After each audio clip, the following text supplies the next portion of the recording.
Isn't it ironic that the first man to create a vehicle, that we praise this man so much that we never stop to think about that this man is the reason that we work 40 hours a week to this day. So this man who we praise for creating the first vehicle, he came up with this brilliant idea, probably got it from somebody else, that we should have vehicles that we can drive so we don't have to walk. So guess what? This guy created vehicles with the plan that you should be able to spend most of the time in your vehicle, go and work on somebody else's job for 40 hours a week. How much time do you get to enjoy that new car you got when you got to pay on it for 5 years? So in 1940, working 40 hours a week became a law in the United States, right?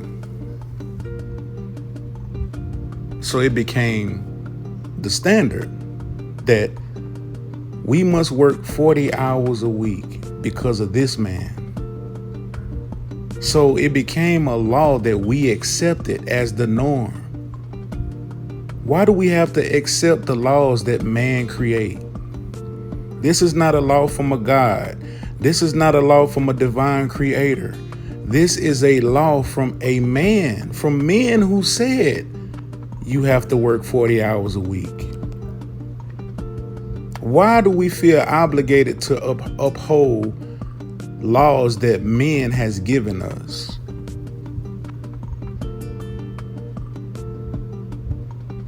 So they create a car, put you in a car so you can get to work faster.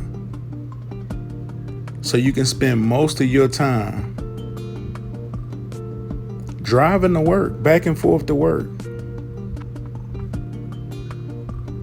So the thing is, they run these ads. They run these ads called commercials on your phone, on your TVs. Why do they run these ads? Why do they call them ads? They run these ads. They run these ads so you can spend your money. So the more stuff that you buy, the more stuff that you accumulate, the more you have to work. So it all adds up. All the ads adds up to you being broke. That's all the ad is. They run these ads so the ads can end up to you being broke. That's what it add up to. Brokenness, being broke. Because guess what? The more stuff you buy, the more you gotta work. So what's the point? What's the point of study buying new stuff that you never get to enjoy because you always gotta work to keep it? What's the point?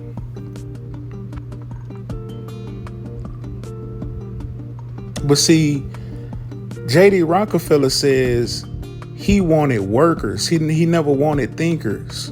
So they work you so hard to, number one, you don't get to enjoy the stuff that you work for. Number two, you work so much that you don't have time to even think and contemplate that this stuff don't add up. Like, why am I giving my best years? The one thing we can't get, the number one asset that we have is time, and we can never get that back. You can get money back, but you can't get time back. So all the money you working for, exchanging your time for money, you can never get that time back. And your time is more valuable than the money that they're giving you because they ain't paying us nothing. So every time you punch in the clock, every time you go to work, you keep this law in place. You keep the laws of man. Why do we continue to obey the laws of man just so we can make some money to buy things that we can't even enjoy? Think about that. We have the power, but we've given it to these men who have created these laws for us that say they have determined how we should live our lives.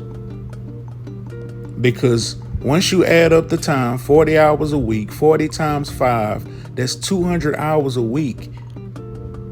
200 hours of your life that you give away working.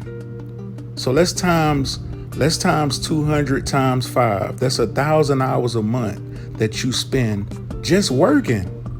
So what time do you have to enjoy your life? Let's not even include 8 hours of sleep that they want us to get. 8 hours a night. Let's do 8 hours of sleep times 7. That's 56. 56 times 5. You do the math. 5 weeks, 4 weeks. So when will we take our life back? How long do we really have to live if you spend more than half of your life working and sleeping, keeping the laws of man that you have accepted as the norm?